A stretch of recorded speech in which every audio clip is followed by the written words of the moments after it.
Fala, filhotes, vocês estão vivos? No vídeo de agora nós vamos falar um pouquinho sobre a linha do tempo da arte rupestre, né? Sobre a arte pré-histórica da antiguidade, sobre a arte pré-histórica abstrata, sobre as pinturas policromáticas, sobre como buscaram ou foi se buscando ao longo da história significado, né? Bora lá conhecer um pouquinho disso?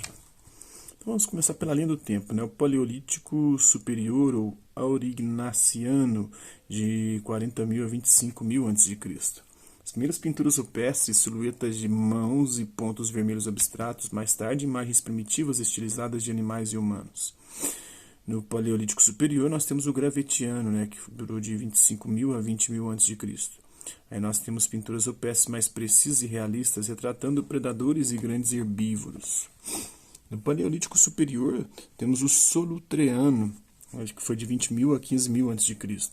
Gravuras e esculturas em relevo são mais predominantes em cavernas que desenhos mostrando sobretudo grandes herbívoros. No Paleolítico Superior, né, conhecido como Magdaleniano, né, que durou de 15.000 a 10.000 a.C., a maior abrangência de cores, meios e técnicas utilizadas, representação naturalista do cotidiano dos caçadores-coletores, mas ainda com foco em animais. Temos o Mesolítico, que durou de 10.000 a.C. a 6.000 a.C. Com o fim da Era do Gelo, a arte rupestre passa a ser executada cada vez mais ao ar livre e não em cavernas. Figuras humanas ganham importância nesse período também. E temos o Neolítico, que durou de 6.000 a.C. a 2.000 a.C. A arte rupestre vai desaparecendo conforme humanos adotam um estilo de vida mais arraigado, com base em criação de gado e cultivo da terra, e desenvolve-se a arte em cerâmica. Então, a incrível representação de animais nas cavernas de Altamira e Lascaux são o auge da pintura rupestre, mas espelham apenas uma fração da variedade de estilos e técnicas da arte rupestre pré-histórica. Os exemplos mais antigos consistem em sinais e símbolos abstratos, e mesmo depois da evolução de estilos figurativos, essa arte mais abstrata floresceu. Inicialmente presumiu-se que era mera decoração, mas a recorrência de sinais abstratos em sítios arqueológicos pelo mundo, quase sempre encontrados ao lado de pinturas figurativas, sugere que tem um significado simbólico. Há cerca de 25 variedades de símbolos abstratos, de simples cúpulas, depressões hemisféricas e pontos ou discos pintados, passando por painéis com rachuras cruzadas, entalhadas e meandros, linhas paralelas feitas por dedos em uma superfície macia, até figuras geométricas complexas, entalhadas e pintadas e formas naturais estilizadas. Impressões e silhuetas de mãos com número variado de dedos são mais uma indicação da existência de significado, embora não decifrado, nesses símbolos abstratos. O complexo de cavernas de Altamira, em Cantábria, foi descoberto em 1868, mas só foi explorado de maneira adequada no início do século XX. As cavernas, com cerca de 270 metros de comprimento, têm três galerias principais. A primeira, atrás da entrada, é conhecida como Sala dos Afrescos ou Grande Sala dos Policromos. Depois vem a Sala do Buraco e, no final, fica uma passagem estreita conhecida como Cauda de Cavalo. Um deslizamento de terra ocorrido há vários milênios fechou a entrada da caverna, permitindo assim que suas espetaculares pinturas permanecessem intactas.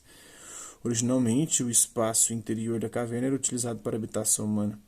Há exemplos impressionantes de pinturas de animais monocromáticos e gravuras em pedra na Sala do Buraco e de muitos signos e símbolos abstratos na passagem Cauda de Cavalo, mas é pela Sala dos Afrescos que Altamira é devidamente conhecida. A câmara tem cerca de 18 por 9 metros. Seu teto baixo é adornado com representações extremamente realistas de cavalos, cervos, né, e bisões em várias posições, assim como impressões e silhuetas de mãos e signos abstratos pintados ou entalhados. Enquanto alguns dos símbolos e impressões de mãos nas cavernas datam de 34.000 a.C., as magníficas pinturas de bisões e outros animais na Sala dos Afrescos foram feitas aproximadamente entre 15.000 a.C. e 12.000 a.C., quando o deslizamento de terra bloqueou a entrada. Os bisões, em muito maior número que os outros animais nessa galeria, são representados com uma sofisticação sem precedentes. Talvez o efeito mais imediato seja o da cor. Cada animal é pintado com até 3 cores em tons variados para dar um efeito de chiaroscuro, claro escuro, né? E transmitir a textura de seu couro. Embora os artistas tivessem uma paleta de cores limitada, marrons, vermelhos e amarelos dos variados ocres e preto do manganês e do carvão, ela correspondia às cores reais dos animais e ao misturar pigmentos com gordura, sangue e saliva, os artistas podiam chegar a diferentes intensidades. Eles faziam contorno em preto e depois aplicavam cores com chumaços de musgo ou pelos. Os resultados são surpreendentemente realistas. Mas possivelmente o aspecto mais impressionante dessas imagens só possa ser apreciado visitando as cavernas. Os bisões, alguns em tamanho natural, são pintados sobre a superfície rochosa irregular, de modo que parecem tridimensionais. Mudando de acordo com o ponto de vista e a direção da luz, aparentam ter volume e movimento. Interessante.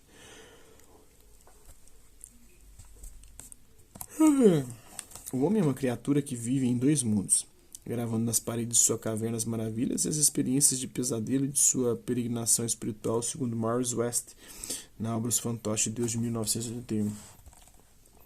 A maior parte da arte rupestre foi descoberta em cavernas que não eram regularmente habitadas ou estão em áreas subterrâneas de difícil acesso. O que motivou os humanos primitivos a criarem sua arte nas profundezas de cavernas, onde quase nunca seria vista, permanece um mistério.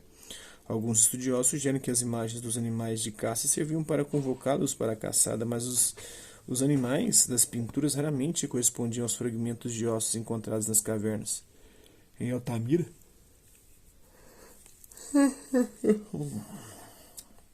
a principal fonte de carne eram os cervos, né?